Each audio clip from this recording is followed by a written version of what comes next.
Hi.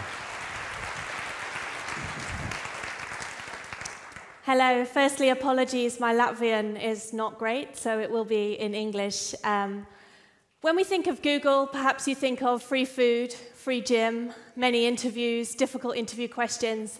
And yes, some of that is true. This is my office in London, and I am lucky enough to be based there, where I have the job of working with Google's customers to show them what Google culture looks like and how Google culture can help their organizations. So this is our office. It's not a normal office. It does look a bit different to the offices that you might be used to seeing. Yesterday, previously, maybe we sat at a desk, we had a telephone, we had paper, we worked from there, we didn't work anywhere else. But today we can work from where we like. We have technology providers that allow us to do our job wherever we need to do our job. So today I'm in Latvia, yesterday I was in London, the day before I was in another UK city with one of my customers. But I was able to work wherever I worked.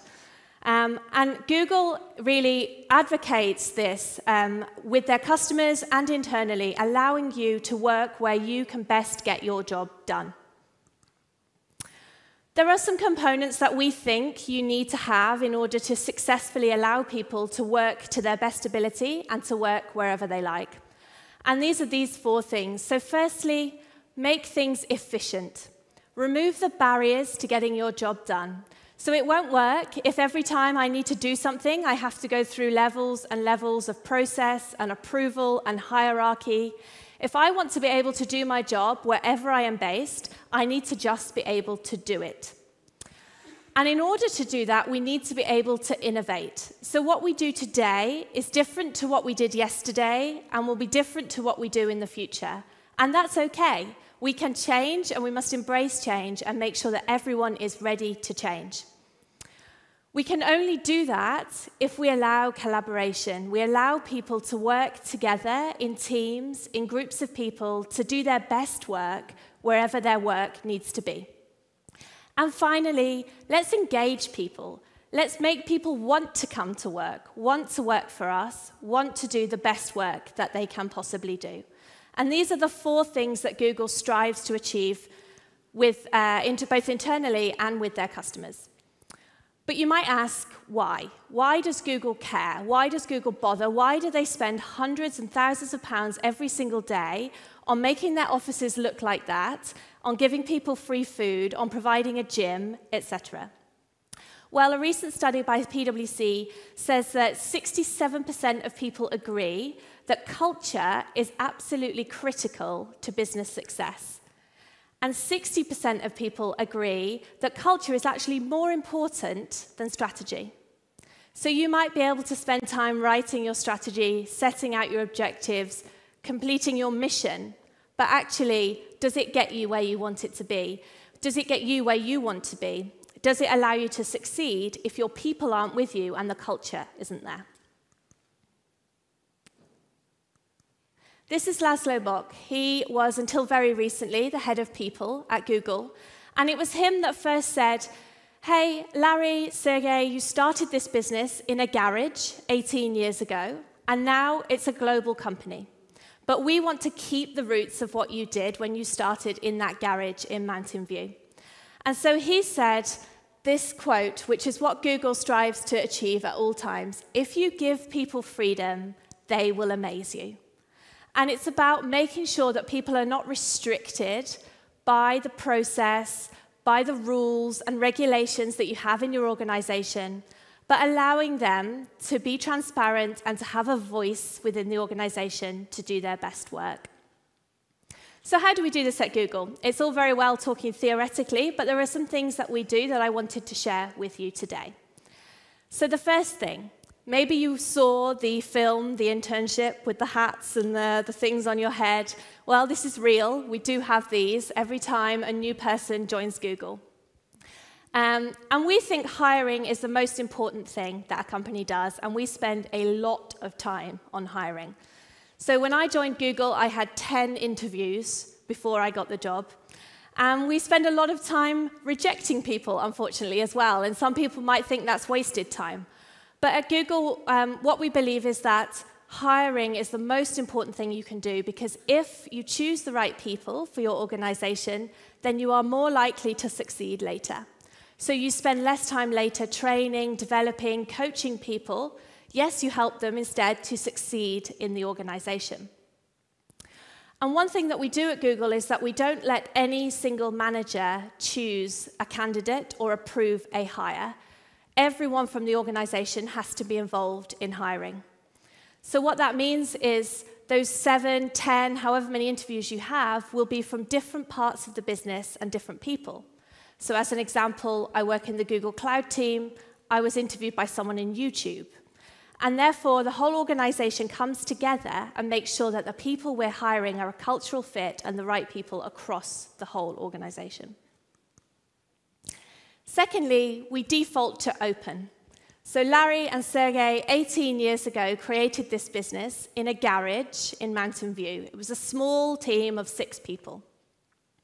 Now we are a very large team of many, many more than 6 people and many more than 6 locations. We're around the world. But every Friday, we still have a meeting with Larry and Sergey where we can ask, from the very junior level to the most senior level, any questions. No censorship, no decisions on who gets to ask the question or who doesn't. The whole company can vote on the questions, and those are the ones that get asked. Now, clearly, in recent times, with the political, fake news, the ads scandals that we've seen in the UK this week, there's been some difficult questions. But Larry and Sergey still allow that to happen. They still allow this open culture in which any employee in the organization can ask them a question. And that's really important, to feel committed and to see them there answering our questions. They also set their public objectives every year. So every year we can see what it is that the 2 of them strive to achieve with the Alphabet group. And those objectives then get flown down through the organization. So at each level, the objectives tie with what they set at the very top.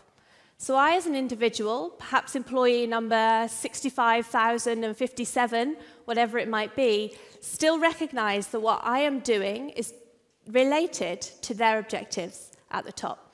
And so what this does is it helps the whole organization to come together to focus on the goal that we're all working towards.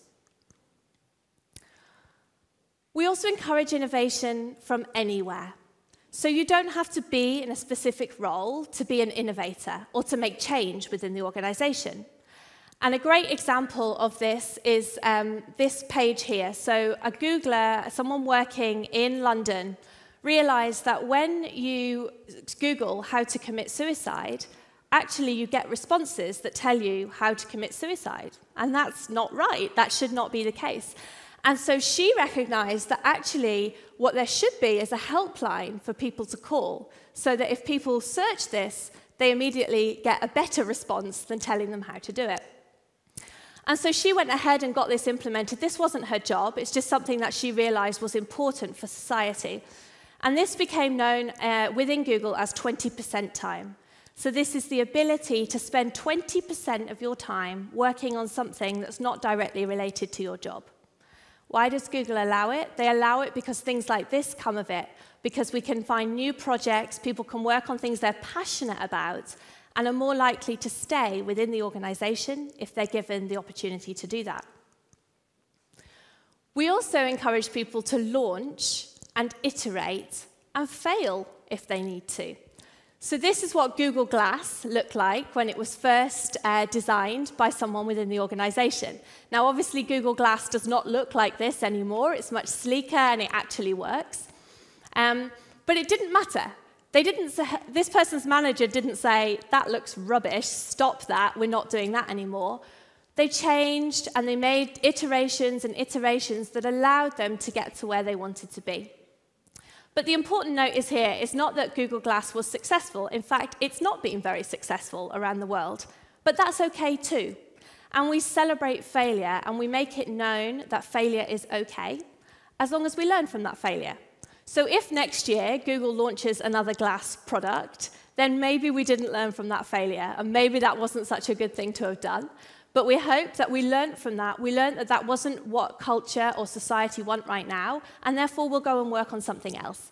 But that failure wasn't written down as, oh, we must hide it, we mustn't tell anyone that we did this, we spent a lot of money on this, and we didn't, or we probably shouldn't have done. That's totally okay, and it's celebrated within the organization. And finally, we try to continuously develop and grow our talent. So we recognize that the biggest asset within the organization is actually the Googlers themselves. As I said already, we spend a lot of time on interviewing, we spend a lot of time on hiring people. And so when you've got those people, you have the top talent, and you've attracted them into your organization, how do you keep them there? And that's the biggest question. How do you stop people from leaving Google and going to Facebook, or going to Microsoft, or going to Amazon, any of the big competitors in the market? And the new competitors we're seeing coming through, like Snapchat and Waze and other technology hubs, both in America and here in Europe. How do we keep people in the organization when they're there? And one of the mantras that we have is that every Googler has something to teach. And that means that every Googler can also learn something. And so we have what we call a G2G program. That is a Googler to Googler program. So Googlers can work together. So for example, I can't code. However, there are many people within our organization who can code really well. So they will post that they're happy to run training sessions on coding. I might post that I'm happy to run a training session on Google's culture, and we might swap knowledge and share ideas. Equally, maybe they have a space opening up in their team for not a full-time job, but a part-time job. And I might think, okay, I could give 2 days a week to try something different. That would be really interesting for me. And so we allow this internal mobility as well. So it's all about making sure that the knowledge that people have is shared, but also those people that want to learn more can learn more. And finally, of course, the environment is important.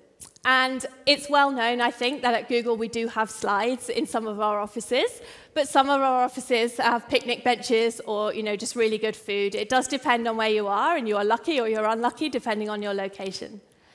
But the point here is that we're not sitting at a desk, a white surface with white walls and maybe a little cubicle. We don't decorate our homes like that, and we wouldn't spend time at home if that's what our homes look like, because it's not comfortable, it's not somewhere we want to be. But when we make work look a bit more like home, it is somewhere that people want to be. It's somewhere that people want to bring their whole selves to and be a big part of. And this is what Google tries to achieve in each and every one of their offices. And so my top tips for fostering people and keeping them within your organization are: be deliberate about your culture and what you want your organization to look like. Give employees the freedom, usually the technology, to allow them to do the stuff that they need to do from wherever they need to do it. Ensure that the very top lead by example, so that what you say is actually true because the people in the senior leadership positions are actually doing it. Invest in hiring the right people and spend time on that. Make it a big goal of yours. Set big objectives. You're only going to improve by 10% if you set an objective that is 10% more than what you did last year. But if you make it 10x what you did last year, then maybe there will be a fundamental change within the organization. And importantly, allow people to achieve those objectives however they think is right. Don't try to control people. Celebrate the learnings, but also learn from failure. And failure is okay. It's not a bad thing. And finally, whilst you're doing it, have some fun. Thank you.